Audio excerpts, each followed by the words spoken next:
All right, good evening, everyone, and welcome to the Head of the Schuylkill Regatta 50 Years, 50 Stories Story Hour. My name is Jen Wesson. I'm the Executive Director of the Head of the Schuylkill Regatta. And on behalf of the Board of Directors and the Committee 50, we welcome you to our third story hour of 2023. So I'm just going to give you a little bit of background on the genesis of the story hour, and then we're going to jump right into our topic tonight. As part of the HOSR's 50th anniversary, which seems like many moons ago now, we wanted to highlight 50 legendary competitors, crews, teams, coaches, really influencers that have catapulted the regatta into a fall classic over the last 50 years. We wanted it to be an opportunity to hear the stories of legends that have made the Schuylkill River and Boathouse Row so important to the greater rowing community and special in our hearts. We wanted to celebrate the people of our sport and the community by passing down the stories through generations and bridging that past and present, thereby affecting change for the future of our sport. We published the first story during HOSR's virtual week in October of 2020. And then we published stories throughout that year, continuing the celebration of our 50th anniversary leading up to the 2021 regatta. And as this initiative turned from written stories to Zoom story hours, we received such great feedback. This led us to the decision to continue these story hours and really continue connecting the community, well past the pandemic. So in 2023, we decided to focus our story hours on the historical events that allowed for the origins and shaping of Boathouse Row. And tonight we'll pick up with the creation of Bachelors Barge Club in 1853 and its reign as the oldest continually operating boathouse in the U.S. We'll talk about the club's constitution, whether you had to be a bachelor or not to join, kind of the rules that were being set on the water, as well as kind of the social implications that rowing and the infrastructure tells us about the late 1800s, as well as the advent of high school rowing. What I did want to highlight before we get started tonight is an initiative that has grown out of this 2023 agenda. In February, we held a story hour entitled No Small Feat, Preserving the History of Rowing, Its People and Places. And we kind of staged this daunting task that we were, kind of wanting to tackle. And this is about preserving our rowing memorabilia. Much of it we know has been damaged, lost, maybe thrown away. Photos, banners, attics full of medals and letters and paper clippings that were really left maybe to some families or are stored in clubs' closets. But what we learned from that story hour was that there are a number of people around the country and the world working to save and archive our sports history, and that there's a need for an organized effort to lead and establish what could be a collective digital archive that would link maybe existing repositories or mini museums throughout the country and world. So we've pulled together, kind of out of our Committee 50, a formation of an archive steering committee that has begun to meet over the last 2 months and hatch a plan to pull together the resources that are already existing and really kind of organize and advance this effort to preserve what we have in Philadelphia, but at the same time working with counterparts across the country to do it in a cohesive and consistent manner. So our goal was really to preserve the rowing materials in private collections that maybe haven't even been identified yet, and then making them accessible to the rowing community and the public for time to come. And there is some urgency behind this because we have a generation that needs we need a younger generation of folks to come in and pick up this work as well. So having a plan and institutionalizing this plan is something that is on our radar and that we want to tackle in the next year or so. So with that being said, we can talk more about that at the end, but I wanted to throw it out there because we are going to be talking, you'll see a press release come out soon, and kind of a plea for help to start identifying maybe some of these collections or archives that need to be preserved. So more on that as we go. For this evening, just a few housekeeping items. I've muted everybody to eliminate any background noise. So you have the ability to unmute yourself at any time. Just be reminded that if there's any background noise, where you are, just keep yourself on mute so you can so we don't prevent others from hearing the speaker. If you want to put your screen on gallery view, then you can see lots of people at one time. That's kind of one of the benefits of being on Zoom. We can see each other's faces, not just those that are presenting. I encourage you to keep your chat room visible. Add comments there, throw in questions, add to stories, whatever you want to do there. And as questions come through, I'll direct them to our speaker this evening. We'll also have time at the end where people can verbally, ask questions and join in the conversation as well. And then also, I just want everyone to be aware that I am recording this, so it's available for those that were unable to join us tonight. And I will send it to all the registrants, the link afterwards, and it's available on our HOSR YouTube page, along with all the previous story hours. So with that being said, I am going to introduce our storyteller tonight, Henry Hauptfuhrer. He has been connected to rowing for 54 years, starting at St. Andrew's School in Middletown, Delaware.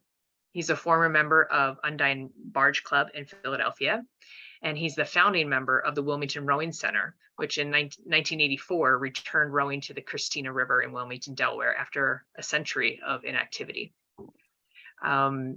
He is now a member of Bachelors Barge Club, has been now a member of Bachelors Barge Club for 35 years. Their boathouse captain as well. And we're lucky to have him on Boathouse Row. So without further ado, I will turn it over to Henry, and he is going to be sharing his screen. Thank you all for being here.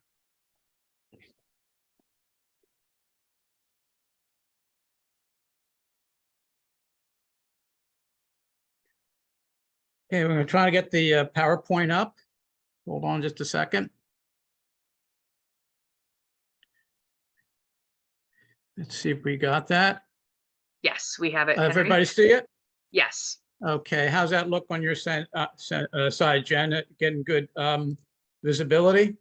Yes, we can see it fine. If you want to put it in the slideshow, yes, I will do that. Whichever's easier for you. Okay. I will do that.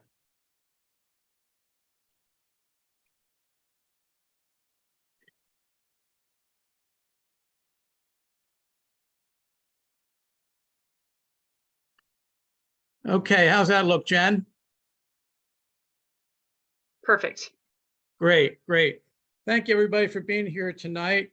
If you have any questions, I'm going to try to cover bachelors in 170 years worth in about 20-25 minutes. There was a lot of questions. We're going to cover a lot of ground quickly, but if you have any questions along the way, please put them in the chat box. Jen will organize them, and Jen, by all means, jump in if there's something that really needs to be asked or addressed in my presentation.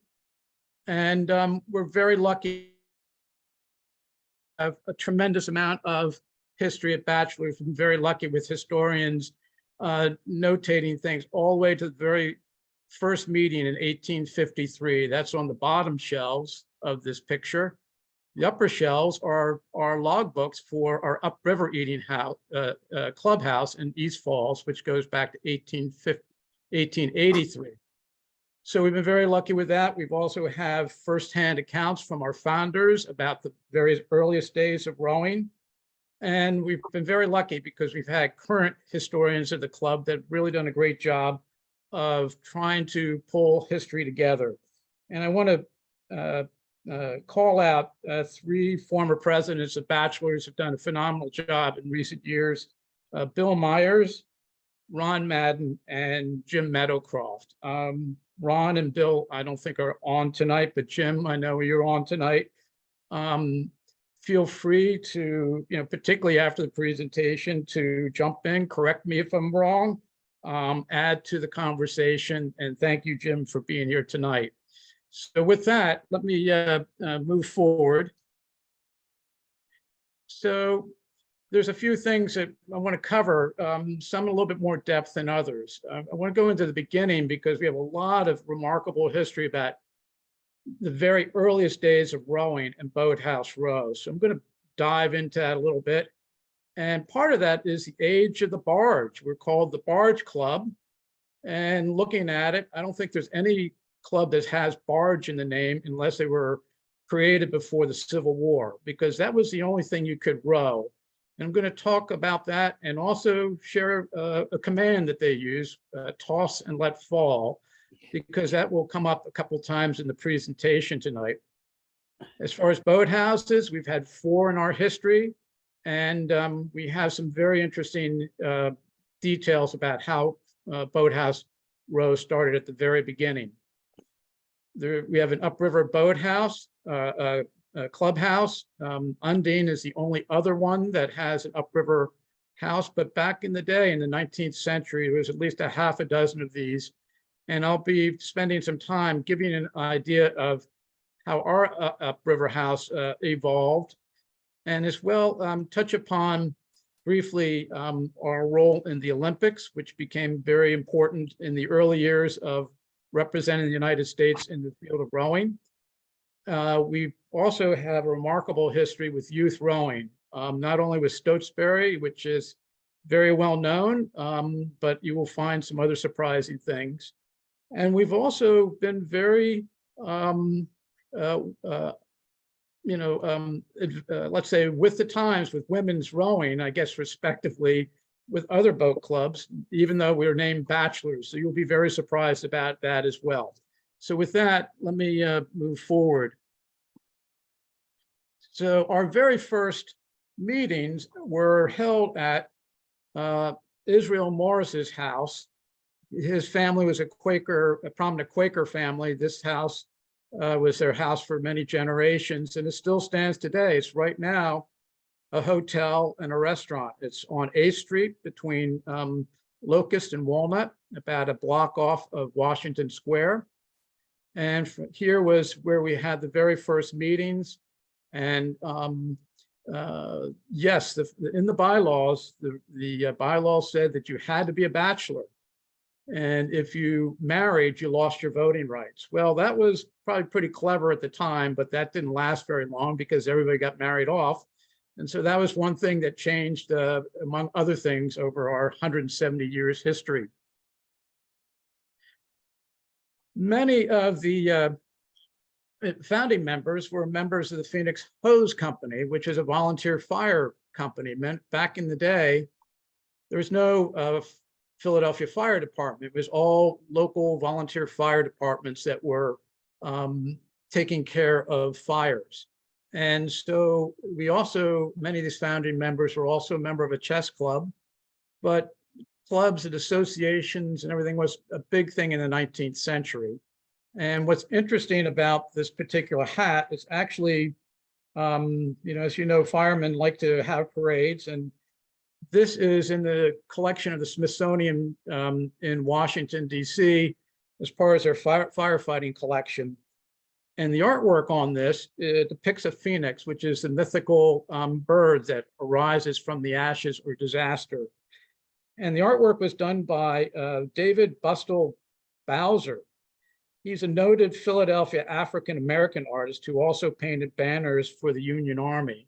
So it's a really interesting thing. And then to the right of that is a bill that I picked up on eBay, of all things, a few years ago. And it's an announcement, of course, before the days of phone, for the members to assemble to pick up some firefighting equipment. And that artwork, too, I believe, is also done by the same artist. So it's a really interesting piece of history.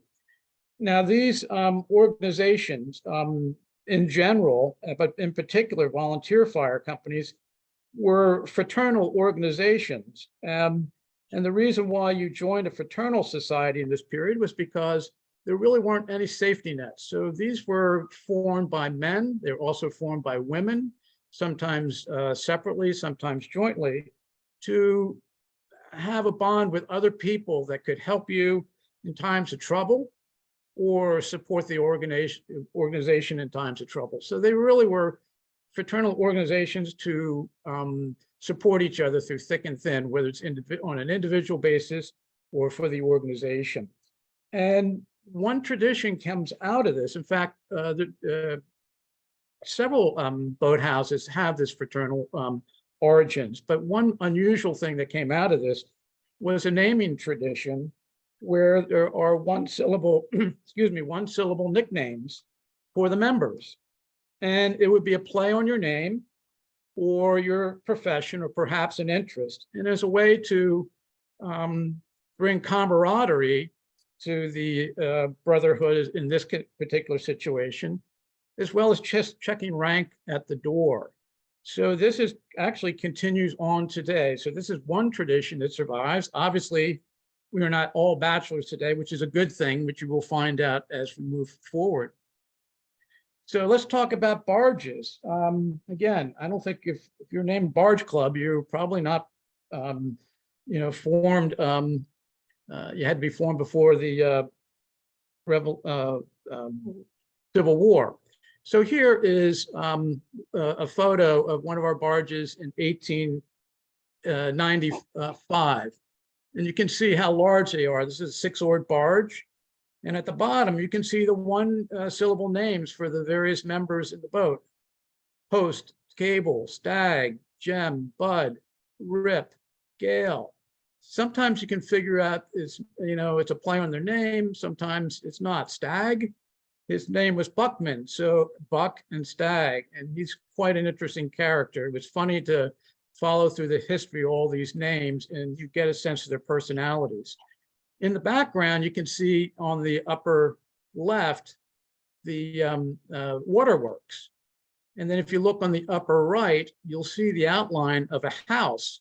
And that house is the lock tender for the lock for our dam, which now is a fish ladder. But that was the way commercial traffic went up and down. You needed to alert the lock tender. He came out. He worked the gates in order to float you up the dam or float you down the dam. So it was a really interesting thing. One thing that's great about some of these founders is about 50 years in, they sat down and they were interviewed, and it was all noted, their recollections. And one of the things that I'll share a few of these in the presentation. And this is a quote that said, "The Philadelphia boat clubs did not tolerate elitism as their English counterparts. Artisans, laborers, and gentlemen rowed together. The club's membership made extensive equipment available to those who could not afford it." And I think in a lot of ways, there's similarities today about that. That's what we're trying to do, is trying to have a universal community and share equipment. So it's really remarkable that in around 1900 that was shared with for history. So let me talk a little bit about barges. So I'm just going to give you some technical aspects.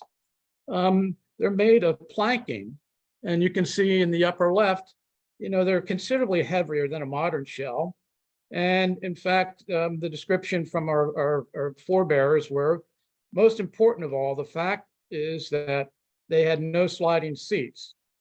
So it got to be standard practice to sew leather pads on the seats of rowing trunks, which were then greased and thus enabled oarsmen to slide back and forth and get some use out of their leg drive.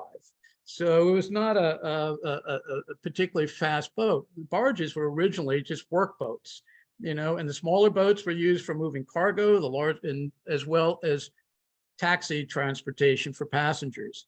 And you can see in the upper right and the lower left ways of, they call it a thole pin barge, how the oars were attached to the boat.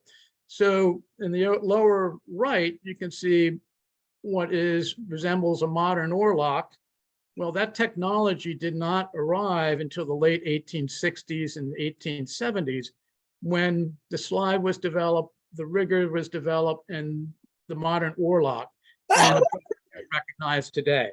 So, so pre-Civil War, it was a pretty rudimentary equipment that they were rowing with. So this is the command I want you to learn: toss and let fall.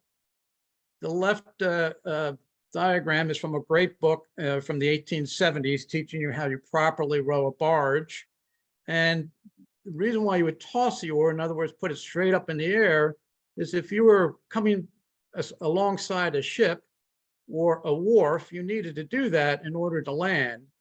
And then to the right, here's a much more ornamental barge, but it shows, you know, the bench that you would sit on, and also they're tossing the oars. This is in London on the Thames, and they're practicing, I think it was for the Queen's Jubilee, in order to salute the Queen. So it was also a means of saluting somebody as well. And we're going to talk about that a couple times in the presentation. So keep that in mind.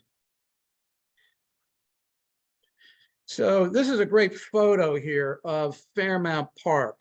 And you can see in the background Peter Island.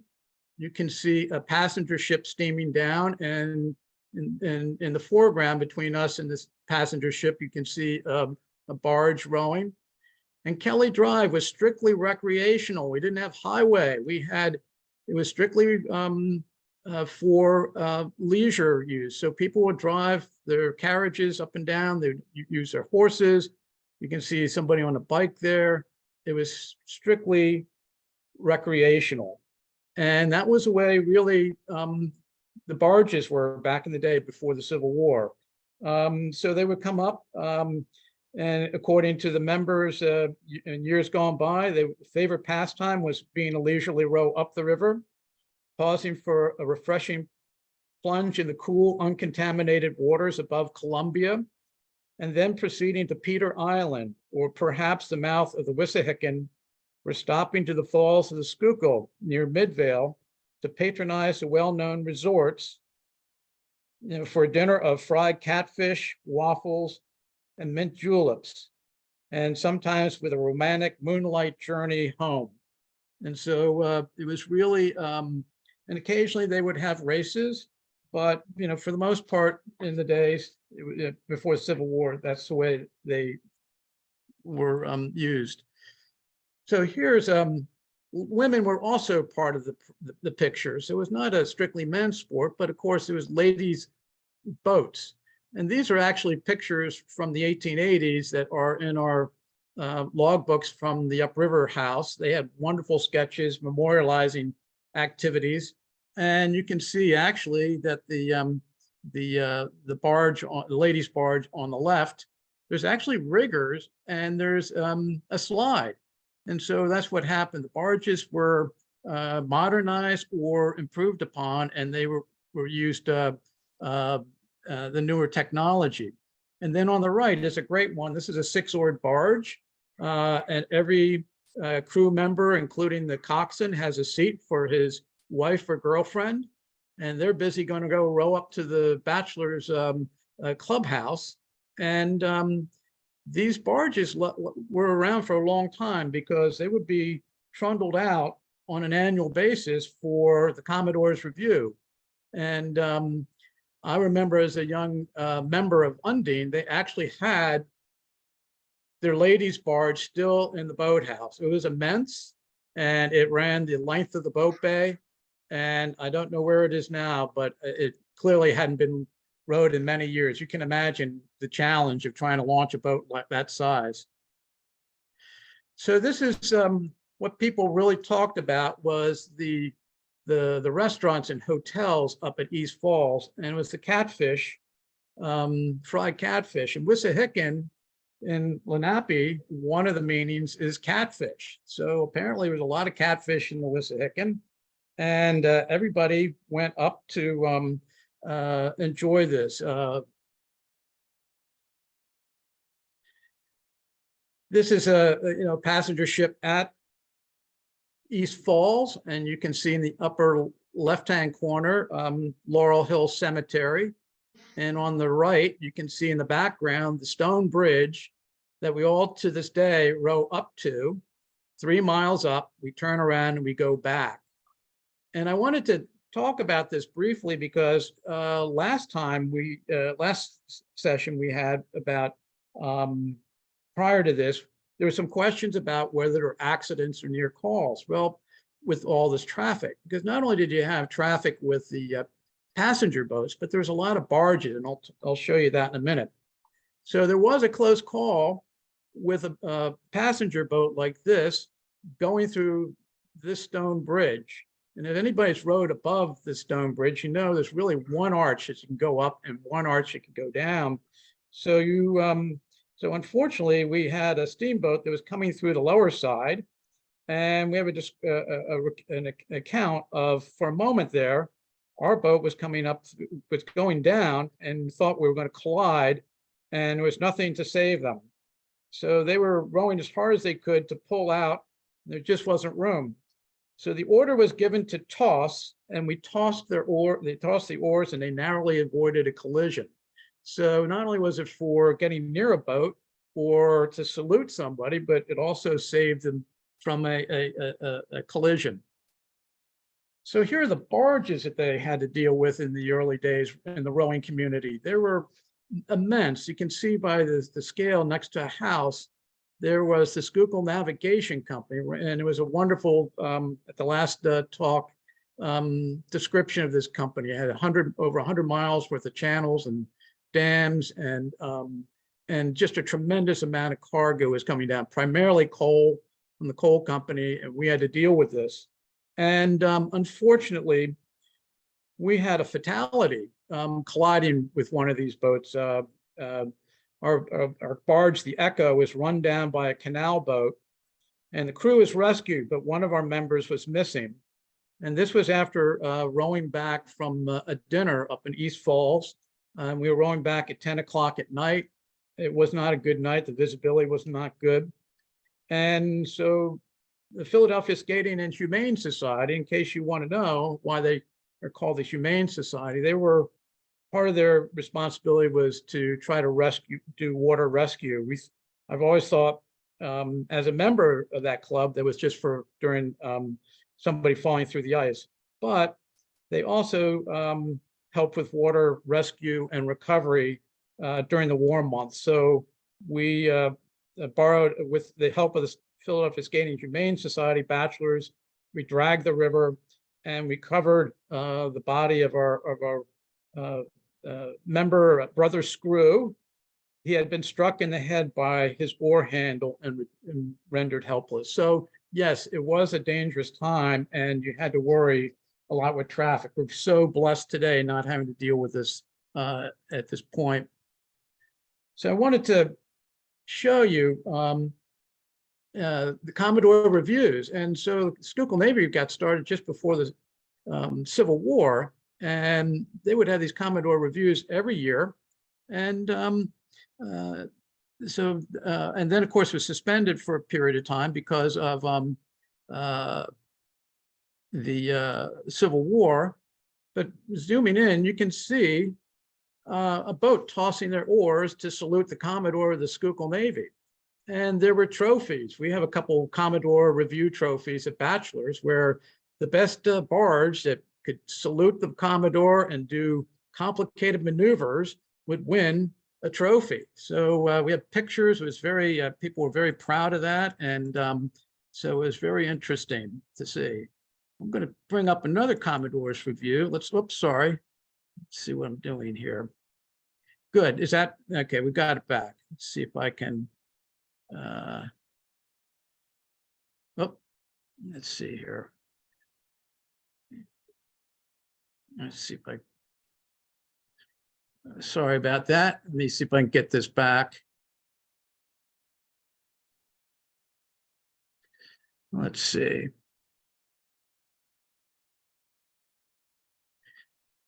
Let me go back.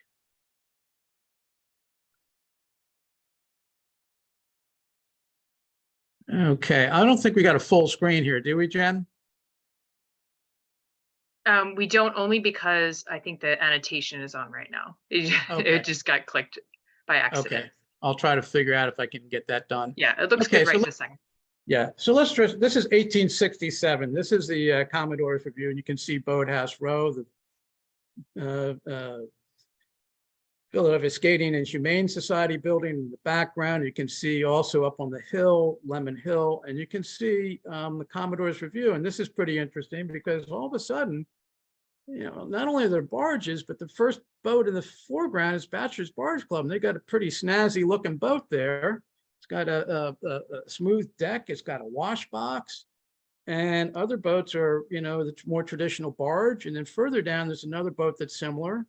But you see Bachelors, Undine, and others. I think you can maybe make out possibly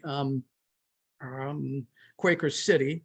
And so it really gives a nice shot of the costumes that they would do. It was a big deal. And so it was really a wonderful thing to see.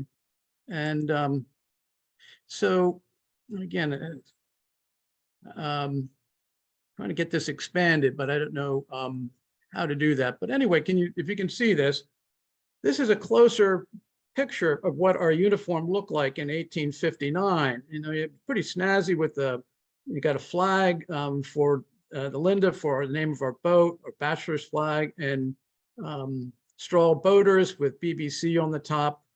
And this particular crew also was famous because they rowed from Philadelphia to New York City in 1859. And that's 130 miles. And no, it wasn't going up the coast. It was going through a series of canals. And so we were going to, it took 2.5 days and 26.5 hours of rowing to do it.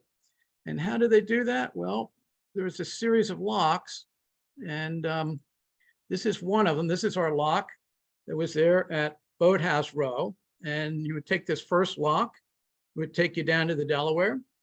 Then you'd row up to Trenton using several locks. And then you would row onto the Raritan Canal through several locks into the Raritan River, and then into the New York Harbor.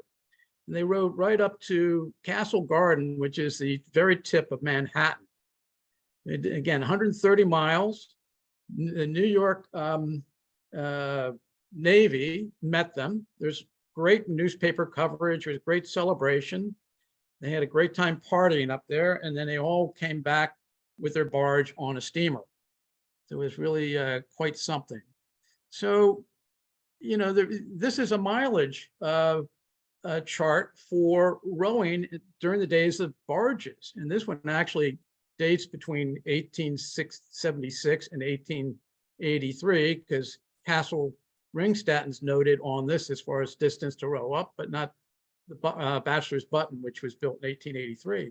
But so the north of the Schuylkill we're familiar with up to Black Rock Dam, but here the south is rowing down to the mouth of the Schuylkill. Over here is rowing north on the Delaware up to Trenton. That turns to be 48 miles one way. And then you can row south on the Delaware to Delaware City, and that's 41 miles. So they had quite an adventure going out. They would sometimes travel, I guess, for a couple days and stop at various places for lodging, or we do have one story about them staying on an island. So it was a very different time. So we had another crew that also rowed to Philadelphia, to New York in 1878.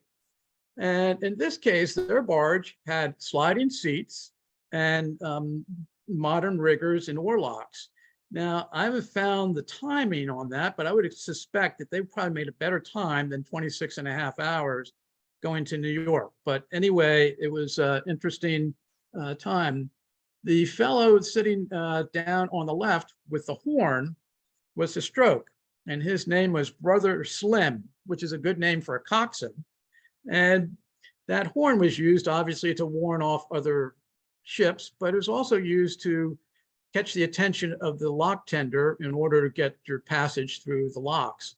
And again, there was about a half a dozen up to Trenton and about a half a dozen to the Raritan.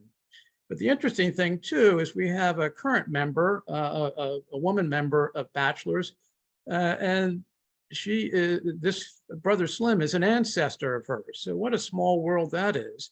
And what an adventure these folks had rowing up to New York. So let's switch over quickly to Boathouse Row.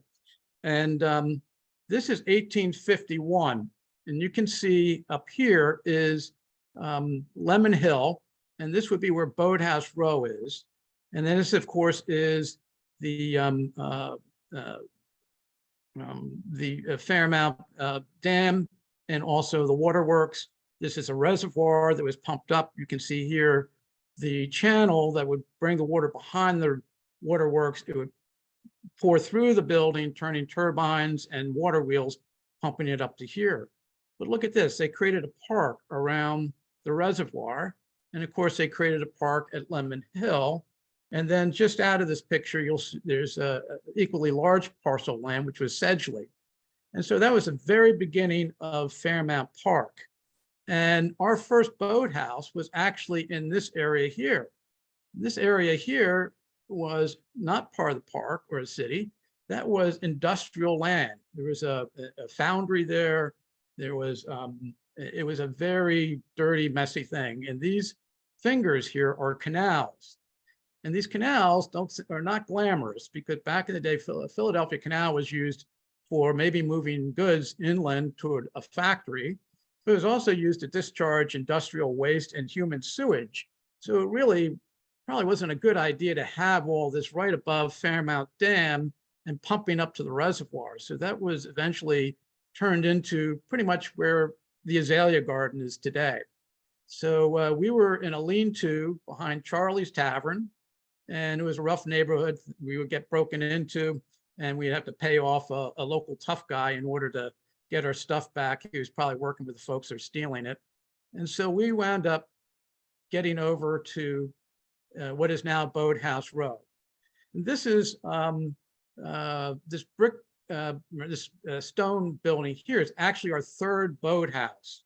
And we had before that, our second boathouse was probably one of these buildings. It's a 2-bay building that we share with another club, maybe this one or this one.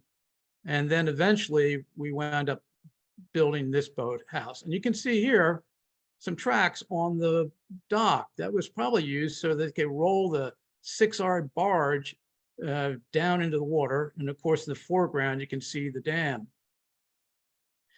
This is another picture, which is steps back a little bit, but at the same time. And really the only stone buildings on Boathouse Row at that point, around 1860, was the Philadelphia Skating and Humane Society, which we recognize today. Our stone boathouse was around the same time. And then there was a third boathouse down at the end, down where Fairmount is today, for the Pacific Barge Club. And those were the three buildings in the 1860s. And it was interesting because there was a big push against Fairmount Park in order to build these buildings, because, and I'll read from the recollections here, we had to get permission from Fairmount Park Commission to build this stone house. The Park Commission had made a resolution to unite all the clubs into one large boathouse for the common use of all clubs. Our boys did not like it, for they wanted to put up their own house and did not want to assume responsibility for 8 or 10 clubs. They therefore brought pressure on the park commissioners, who consented to their putting up a brownstone house alone, and the Grand Central House was not put up. They, the Park Commission, thereafterwards consented to others putting up individual houses. So that's how Boathouse Row got started.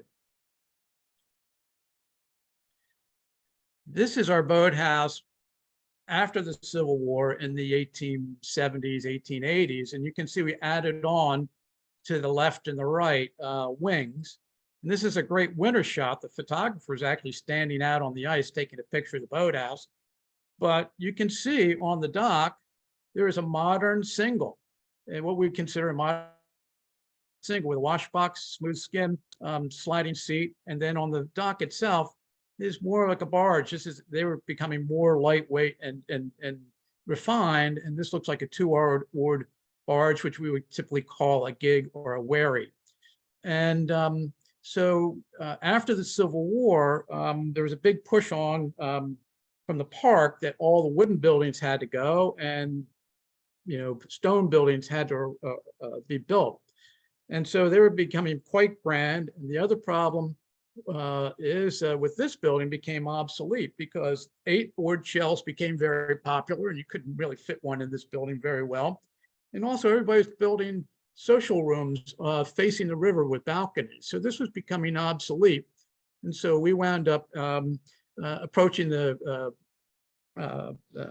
Fairmount Park in the 1890s about a new boathouse. And this Victorian Gothic style, which everybody is familiar with along Boathouse Row, is going out of style. So we wound up winning the ability to build something different. So we are a brick boathouse, and that's because of our trying to do something different. And so the architect in 1893, we built a boathouse. The architect Hazelhort and Hucknall actually worked for Frank Furness. So you'll see some familiar engineering and design between the Undine boathouse and our boathouse. Undine was before us, but you'll see the similarities.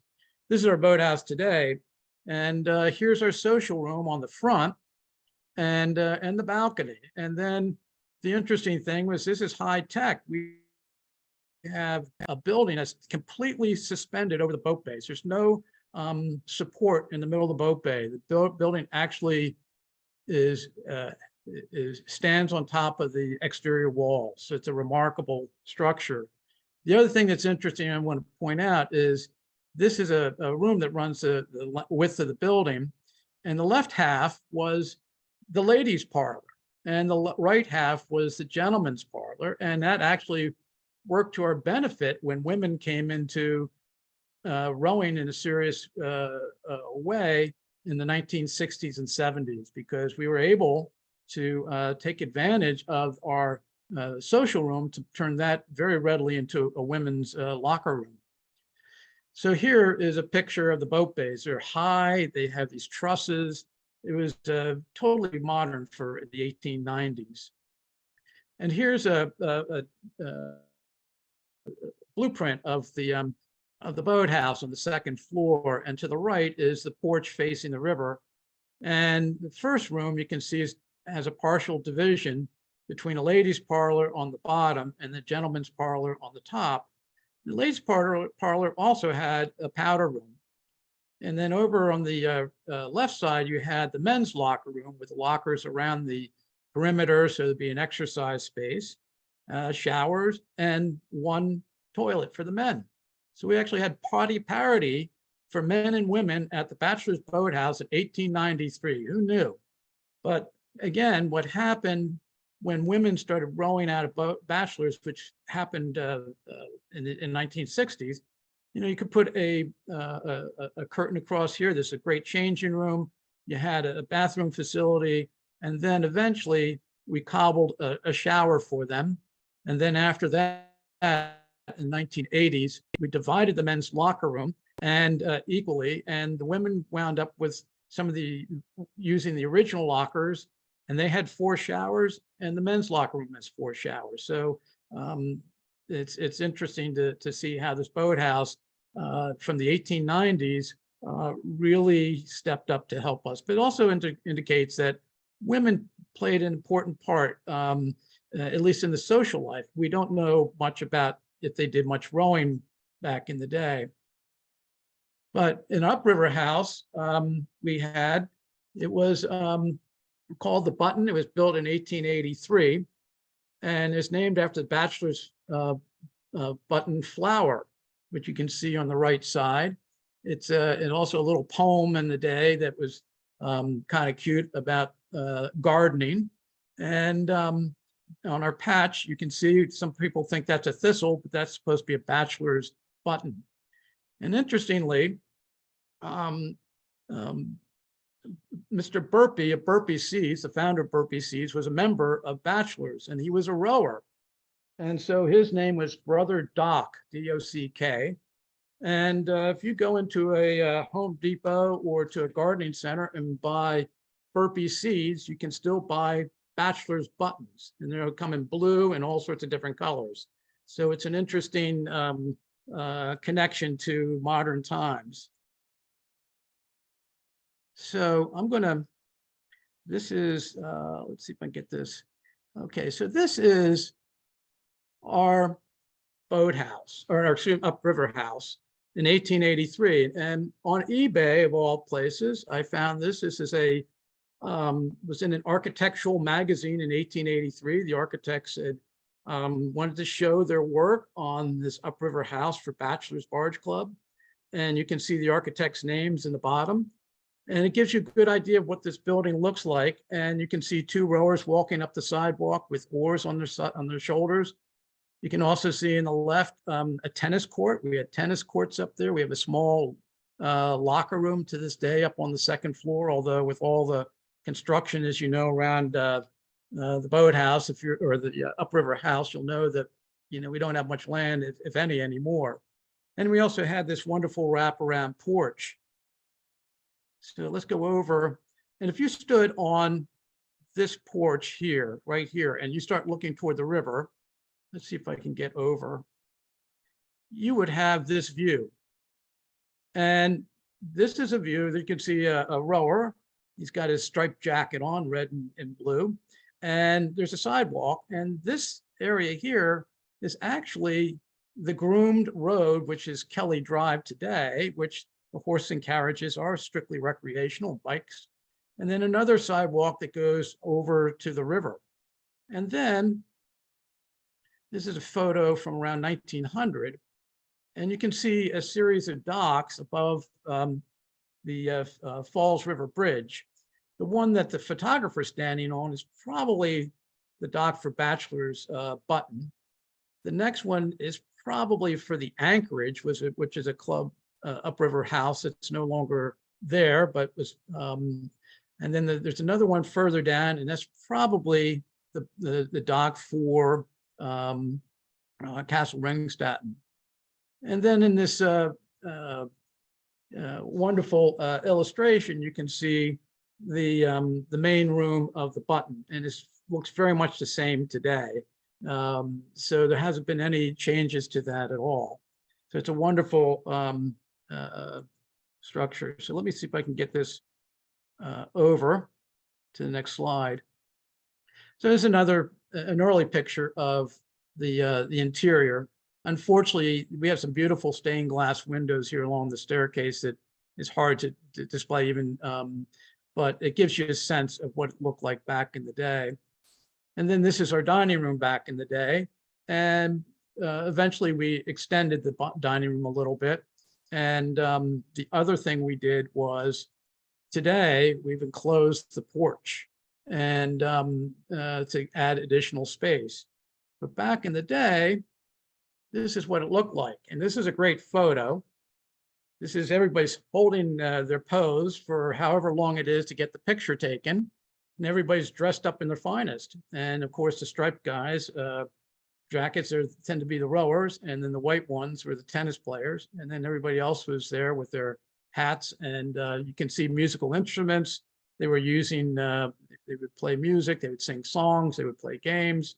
And in the background, you can also see the chef. And we've have always had the opportunity for formal dinners up at the Button. And the Button logbooks have wonderful illustrations occasionally that memorialize different events at the Button. And this is a wonderful one of men and women enjoying the evening, sitting by the fire. They had large events, they had small events, but women were really, you know, whether being rowed up the river or in the boathouse or at the Button, they were integral to the social life of Bachelors. One of the traditions they have, which actually Undine shares at Castle Ringstatten is a proper way to start a rowing dinner. And this is why you also need to know about the command of toss. So this is one where everybody, when they have these dinners, they would have caterers that were responsible for putting together the menu and running the dinner.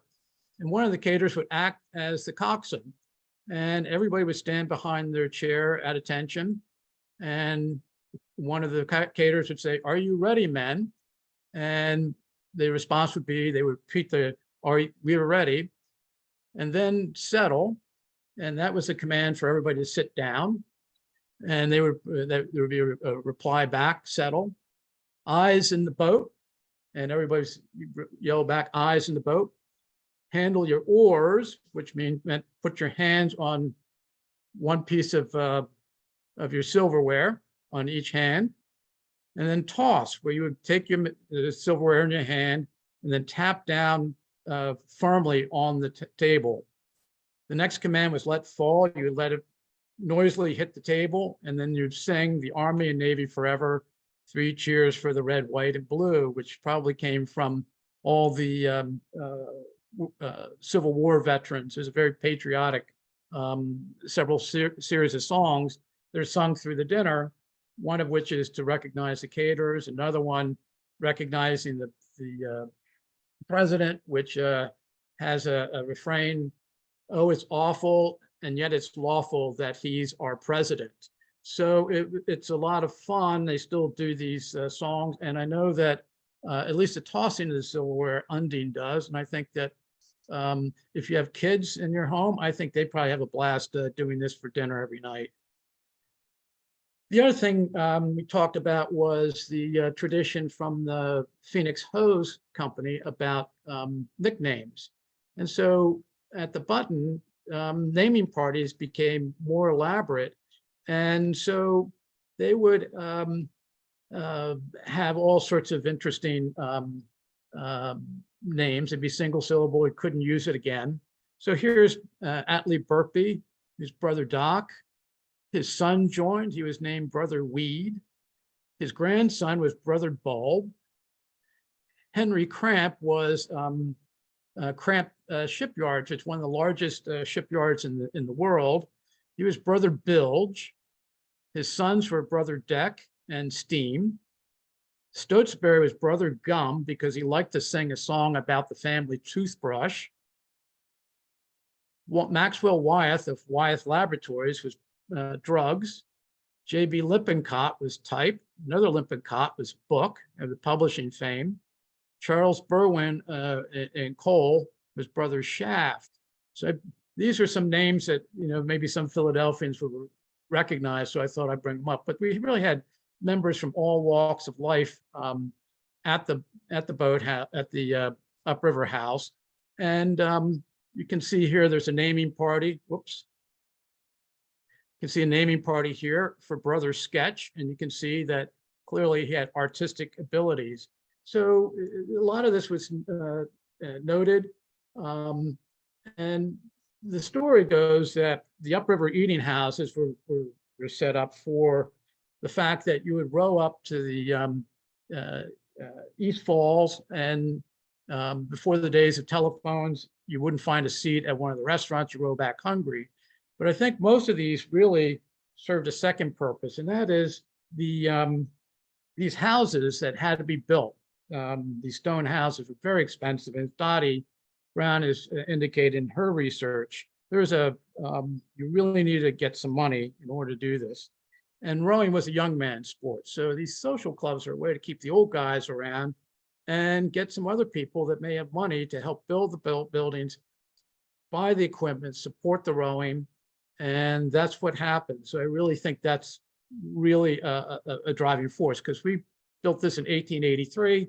10 years later, we built our nice grand boathouse on Boathouse Row. So some of the funding they did was for rowing programs. And of course, in the when the Olympics came out, that was very glamorous. I know a lot of boathouses had teams that came right out of their boathouses and represented the United States in the Olympics. And so the upriver members were writing the checks to fund all these expensive events that are featured in the newspapers.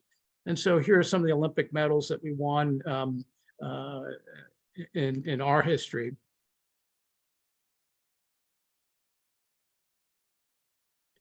Here's Stotesbury, and he's christening a double.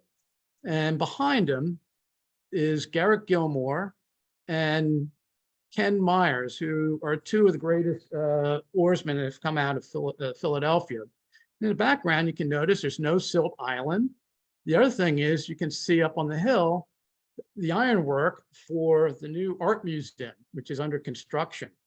So this boat is being christened. It's named the Button, and it was raced by Gilmore and Myers, and they won the gold in Los Angeles, or excuse me, Los Angeles. You can see the oil derricks in the background. It's an interesting photo.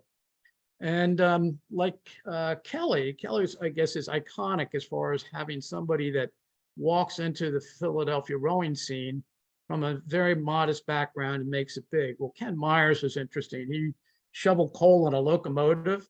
So he was a fireman, and he would power a steam locomotive on the Reading Railroad between New York and Philadelphia. And the newspaper account described him as Ken Myers. He works as a fireman for the Reading Railroad, and he rows for relaxation. And, you know, I think it was one hell of a workout shoveling coal in a locomotive. But Ken Myers became a member of named of the upriver membership, and his name was Brother Fire, which is very appropriate. So this is the Olympic certificate that Garrett Gilmore won. If people know that if you not only do you win a medal, but you also get a certificate for whatever event that you won, and each Olympic is different. So we're very lucky that Garrett Gilmore gave us several of his Olympic certificates. And got to get to Stotesbury, and that was just this past weekend, and that was started in 1927. Garrett Gilmore had a lot to do with it. He approached Stotesbury to not only underwrite the trophy, but also to help underwrite the regatta. And today it's the world's largest youth regatta, and it's also the primary source of income for the Schuylkill Navy. But that's not all that Garrett Gilmore did for youth. He also founded the Schoolboy Rowing Association, which is now, with women came in the 1970s, was renamed the Scholastic Rowing Association, which is the annual regatta open to all high schools in the world, the winner to be recognized as North American champions. Well, this coming weekend, all the high school kids are going to Tennessee to row in that regatta. So it's really amazing that this one man, what he did for high school rowing. And because of that, we have a lengthy tradition of rowing programs for youth in the boathouse, and a lot of innovative things to get kids on the water, you know, regardless of means. And we've even had a foundation at one point to help fund that. And so that's part of our heritage. So as far as high schools that row out of bachelors, they were history making as well. Lower Merion and Harriton, Lower Merion started in 48 and Harriton shortly afterwards. They claim to be two of the oldest public high schools rowing in the country, and perhaps the oldest. 1967, Baldwin's Girls School started at Bachelors, and then the first girls' high school rowing program in the Philadelphia area. Notre Dame Academy was there. I'm not exactly sure their story, but in 1999, Conestoga High School started at Bachelors. And I can't remember the exact year, but not all that long ago, Boys Latin Charter School was established at Bachelors. And it's the only Philadelphia public high school with a rowing program in the city. And ironically, in the 1890s, up to about the Great Depression, there was Central High actually had a rowing program for the public high school school district, but that disappeared. So Boys Latin is the only one, but thank goodness we got Philadelphia City Rowing, which has really opened the doors for kids all throughout the city. And it's something that bachelors, we feel strongly, any opportunity we have, we try to support them. So we also have collegiate history as well. St. Joe's started out a bachelor's in 1954. Drexel, 1957, Dr. Kerr, who founded Drexel University's rowing program, was a member of bachelors. He was Brother Serge. And so he was instrumental. And of course, the Kerr Cup is known today. Also, it's interesting is the Penn women started out of bachelors in 1967. And they became a club, a varsity sport in 1975. And eventually they got to row out of the Penn Boathouse in 1980 when they made some additions to the building. Villanova University rowed for a while and at a bachelor's, and Tully Vaughn, Brother Crew, was responsible for getting them from 22 rowers to a team of 100 rowers. And then they eventually moved upriver into Conshohocken. And then Wharton Business School also rowed for a period of time at a bachelor's. So today we have a lot of masters rowing because as the head of the Schuylkill started, masters rowing was not an issue or visible for most of rowing history. So in the past 3 or 4 decades, masters came on the scene. And so we have a lot of masters rowers. Originally was sort of a program, very structured, but now the rowing members play a big role in the day-to-day operations of the boathouse. They work on making sure the handbook and the policies and procedures work well. They work with the boathouse captain, myself, and then the boathouse director, trying to figure out programming, equipment needs, repairing equipment. And so they play a huge role in the success of bachelors. So with that, I'd like to wrap it up and turn it back to Jen. And hopefully I didn't go too long, but I know you wanted to cover a lot of this, and hopefully I did an okay job. Thank you so much, Henry. This was very comprehensive, really, really fascinating. And the pictures alone spoke worlds. So thank you for doing this. I'm going to open it up to questions. So if you would like to unmute yourself and go ahead and ask questions, you can. We're going to turn off the share.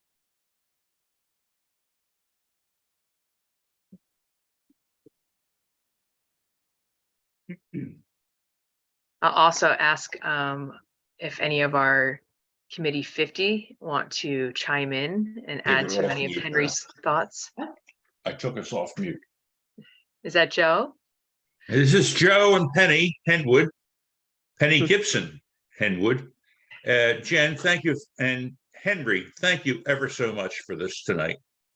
And how can we see who else is on this call? You should be able to see everybody on here, Joe. Can you under view what? Yeah, go to your view and do it as a gallery. I don't see gallery listed there. And then Henry, if you could stop your share screen. Okay, will do. There we go. Oh. All right, then you can see many more people. Okay, I still don't see it all, but and you can arrow over. It'll show you an arrow where there's probably about 3 screens worth of folks that. Oh, okay. Let me try that. Okay. And Henry, how's Alberta doing? She's doing fine. Yeah. Good. Give her my love, please. Great. Okay. All right, so is that it? Do you want to ask? Raise your hand. Yeah, I'm trying to find us. Oh, I see you, Tracy Dalton. Oh, yeah, go ahead. I have a question. Oh, Sure. Do you still do dinners at the Button? As we do it at Undine, we have them monthly, except maybe 2 months. We don't have one. Yes, we do it twice a month on Thursdays, and sometimes it coincides with yours, and sometimes we wind up with folks that are supposed to go to Castle Ringstatten for dinner, and we direct them over to the castle, and I think probably vice versa. So yes, we do. Is that after you've taken their wine? Years ago, we used to do a lot of things together, and also we had the Anchorage, which was right between us, which was a very big club, and they were Philadelphia Barge Club, and they shared the boathouse with university. So I think the next talk with University Barge Club, which is the next in line as far as age, maybe we'll learn a little bit more about the Anchorage and also the history of their boathouse. And I've by the way, I've done some research on that, because that big ugly apartment building next door to the Button, if anybody knows, they're going to be named, they're named the Anchorage. I told them that they're built, right near the spot where the Anchorage was. They're fascinated with it. And I'm going to try to have some artifacts displayed in their building to memorialize the Anchorage. I'll say one last thing. We'll be having Oktoberfest again this year. Not sure exact what date it is. I think it's with one of the races. So we'll put that out, and I hope you guys can show up. That would be great. I think at one point, maybe many years ago, they would do a co-event, and I think what happened is somebody would start the dinners at one. I guess they would start the events at each club, and then at some point they would switch over and finish the evening at the other boathouse, which was kind of fun. And of course, the Schuylkill Navy used to have their annual party there before it was cast of thousands. It was strictly the officer, presidents of the various clubs.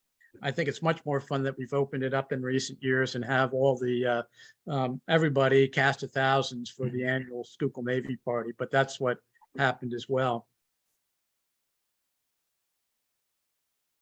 Henry, could you elaborate on how many upriver social houses there were and how many still exist for those that aren't in Philly? Yeah, we don't know. There's at least 6, I think. I mean, Rick, Stellick, I think there was one at Malta. There was university certainly had theirs. They had something called the Lilacs, which is still standing. It's now a park building, and then so on and so forth. But I think about a half a dozen. So it'd be interesting to see all the social history, how they did it. I mean, certainly have commonality with how we start our dinners with Undine. I'm sure we'd have a debate on who came up with that idea, but I think we all agreed it's the only proper way to start a rowing dinner. And I'm sure that, it would be great maybe to even spend an evening just on trying to dig that up.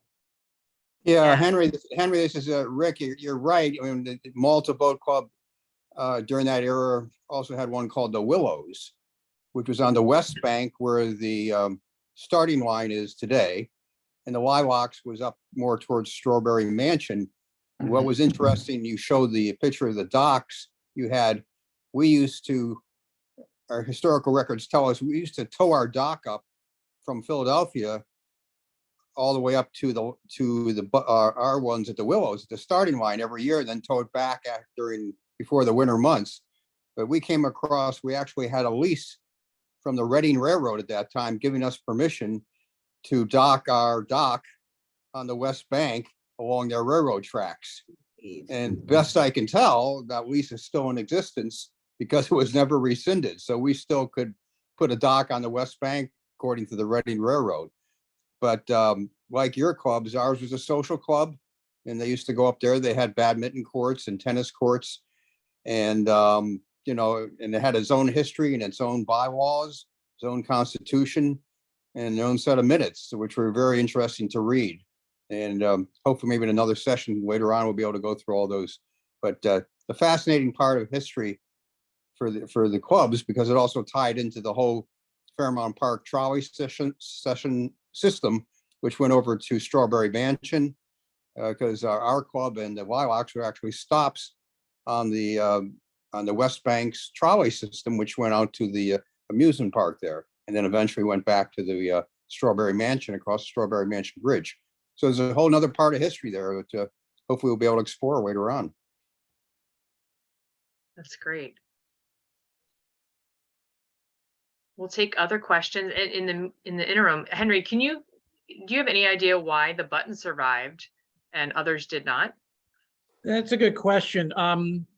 There was a lot of rowing, in a way, Bachelors in 1853 was a lot more clubs in existence. And in fact, at the Civil War, about half the rowing clubs in Philadelphia went out of business because they lost members to the war. They were either killed or wounded, and that was part of it. And then, of course, you had depressions and you had pandemics and all that.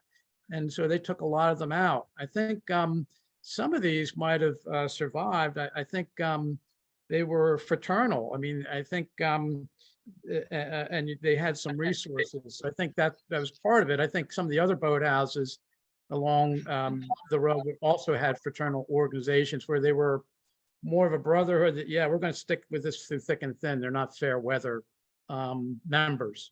Mm. Hey, Henry, Yeah, it's Bill Allen, brother Yep. Orr. yeah. I love it. And I started rowing at Bachelors in '69 with Red Sargent, his brother Stripes. Yep. And one thing about Gilmore that many people don't know, it, he used to coach Brown Prep in Philadelphia, which was schoolboys. My father went to Brown Prep before he went to Ursinus, and Gilmore made him the stroke of the boat at Brown Prep in 1927. And I used Gilmore's locker when I was when I be in the boathouse. Wow. So just saying. Yeah, Thanks. it's really quite amazing, the history all through Boathouse Row. So we're hoping that these talks will inspire not only people in Philadelphia, but all over the world to really dig in their archives and say, hey, this is worth saving and worth documenting and worth sharing before it all disappears. Are there any other brothers on the call this evening? Well, Jim Meadowcroft Meadowcroft is was on there there for and a he's minute. our historian. And Jim, you want to add anything? Oh, I want to thank you for a very good presentation. A lot of that information came from when Brother Trick and I wrote our 150th anniversary history book. He had in his hands one night, he's an amazing guy. He had this rolled up tube thing. And out of this, he pulled the original documents that have been typed on somebody's onion skin paper, if anybody's old enough to remember that. And very, very fragile. The face sheet of it was in pieces. And I had to put that together on a light box so that I could take a screenshot of it and save it for posterity. But that included this oral history that you're talking about. There were, I think, 4 of the original Bachelor people still alive, excuse me, at the 50th anniversary. And somebody was wise enough to have their probably secretary take shorthand notes and then type the whole thing up. And a lot of that information that we're very lucky to have came from those conversations with, hardly believe, the original people, which is fascinating as an oral history. And we're also very fortunate that we had a bunch of hoarders along the way. As you know, in the upstairs room, there was a fund of knowledge up there that was hidden away in tin boxes, and unbelievably, nobody had ever seen this stuff. And it dated back to the leases and how we lost the tennis courts to the building of the twin bridges, et cetera, et cetera. But we've been very blessed to have a bunch of people, men and women, who have been very active in our bachelor's program. And I think, where did Bill go? Where did Brother Orr go? Oh, there he is. Hi, Bill. Anyway, he'll remember when there were only 4 or 5 rowers out of our house in the mid 80s. It was awful. And what had happened, it became more, she was wondering how the button survived. Well, the button was taking over. It was a social club at that point. And although we had a boathouse down the river, there were very few people that actually rowed. That all changed with Brother Poor, who maybe some people have all remember Pamar Richards. He was very instrumental in getting Tully Vaughn and the entire Villanova program to come to the Boathouse. And then he ran it like a colonel in the Army.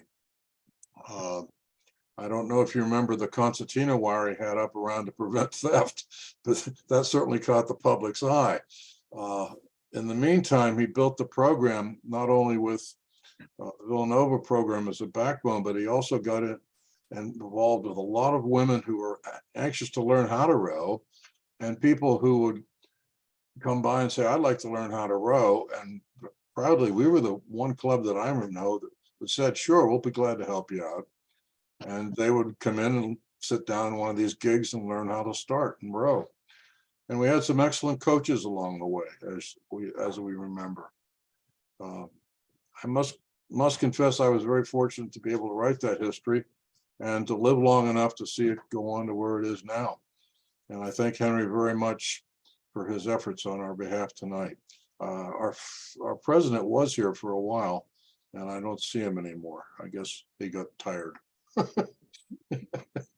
Anyway, Henry, your 25 minutes was an hour and 5 minutes. It was superb. I love you. All right. Peace. Thanks. Thank you, And Jen. this is Mark Benner. I'm Brother Strike. Where are with you? the club. Wonderful. And two things, Jennifer and Henry, we're talking about the preservation. We recently came across our first two leases for where the button is located. And that was the old, was it Weatherman Chemical Company, Henry? Yeah, Wakeman Chemicals was a chemical plant up in East Falls, and turns out if you Google this guy, it's like even today's standards, he's like one of the wealthiest men in the country. And we had leases that Mark, I guess Strike found and detailing that. So we were renting, and then the park scooped us up. Yeah, it was. We also found our original documents of incorporation from 1867 when they officially went to Harrisburg to be, for whatever reason they became incorporated. So that was quite interesting. And Jim was talking about Phil Myers, our brother Trick. Brother Trick was at the 100th anniversary of the button, and we hope to have him out there in June at the 170th, if you can believe that. That's awesome. That's going to be awesome. My name is Patrick O'Brien. I'm Brother Edge, and I just want to say, Henry, I know a lot about the history of the club, but this was a fantastic presentation. Henry, Thank you. this was awesome. I'm Thank you. Patrick's wife. And also a Thank you. daughter of a rower, Henry Backey, that some of you guys might know on the river. So Wonderful. Wonderful.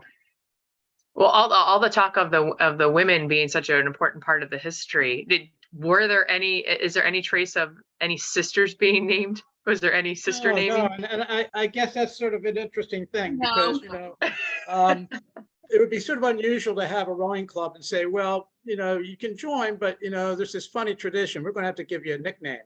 We're not quite sure how to, implement that, but it's a wonderful tradition. And I think it's part of how we survived was this brotherhood, this fraternity. And again, this is what the 19th century, this was more than just a casual association. It's really something where you cared and would go to the mat to help each other out, and also the organization. And I think that really survived. But the interesting thing I would like to know is with all the women present, really from the very beginning, I would think that at some point, there'd be a woman or two along the road say, hey, I'd like to, get in a boat. So there are logbooks and beautifully written in the 19th century. So we have a lot to dig through. And we've also have, there was a Women on the Row series, which was great a few years ago, documenting women on Boathouse Row. And we contacted, we found the very first woman's coach for bachelors in the late 1960s, early 70s, and have wonderful stories about the women. Dr. Kerr had a lot to do with supporting them. We had correspondence with the National Women's Rowing Committee to get equipment. We have at least one trophy from 1974 of women winning 2 events at the Mid-Atlantics for bachelors. So again, the fact that we had this women's parlor and this powder room off the side really made it very easy for us to bring women in quickly. And they had poor potty parity too. They had one toilet and the guys had one toilet. And now we have shower parity where the women have 4 showers and men have 4 showers. So Bachelors is a weird name, but in a weird way, we've been able to change and move with the times. And so we're really very proud of, our Olympic history. We're proud of what we did with youth rowing. We're proud with, particularly with women, and we're also proud of masters rowing. We really encourage people of all levels to get into the sport, and that's our focus. I love it. This was wonderful. I know that we're pushing our time limit here. I did want to note, Henry, that you have received a ton of accolades in the chat room, and everybody just really enjoyed your presentation tonight. I will point out also that I think the button flower was something that I learned tonight, and Jim Dietz did point out that it should be that the button flower should be awarded at the Schuylkill Regatta to the winners of the race. So we'll have to talk more about that. But that was quite fun. We should figure out too if there's a way to recognize Garrett Gilmore. I know Stotesbury is there, but in the background he was one that really helped push that. I don't know whether to get a cup or something, but it's really amazing that this one man created the Stotesbury and then also the National Scholastic Rowing Association. So this is a bookend. It's really poetic. He helped to start the Stotesbury, and he's also helped start the Nationals, which is this coming weekend. So we're this bookending this whole week. It's so appropriate that to recognize what he did. And again, if you don't go back in the history, you forget this stuff. Absolutely. Any other last questions before we wrap? This was wonderful. Covered so many facets, not just of a boathouse itself, but of its people. So it was quite wonderful. Well, I want to thank Henry for sharing his time and his knowledge and passion with us. I would also like to express my appreciation for our Committee 50 members, many of who are here with us tonight: Alan Robinson, Jim Dietz, Ellen Carver, Christopher Blackwell, Rick Stellick, Dottie Brown, Christopher Doyle, and Hillary Langer. When we reached out to them a few years ago, this was merely an idea, and their energy and enthusiasm has really created a vision for sharing stories and connecting the community and preserving our future for generations to come. So we will hope you look at some of our past recordings. I will be sending in a follow-up email to each of you tomorrow with the link to this recording. Please pass it along. I think especially for Drexel, who occupies that boathouse right now, would love to hear the history of Bachelors. You can always visit our YouTube page and our HOSR website to get more info as well. And then I will you all be on the mailing list now. So our next story hour should be in July, and we'll work our way down down Boathouse Row to continue the stories of our boathouses. Mark your calendars for the 53rd Head of the Schuylkill, October 28th and 29th. And as always, all your thoughts are always welcome. Feel free to reach out and email me at info@hosr.org. And I just want to thank everyone for joining us tonight. Stay well and good night. Thank you, Jennifer. Appreciate it. God bless you. God bless. Thanks, Jennifer. Thank you, Jennifer. Thank you, Henry. Good night, Bye-bye. everybody. Thank you, Henry. Pleasure, Henry. Great job, Henry. Great to see y'all. Thanks, Henry. Thank you. Take care, Henry. Thank you. Take care, Orr.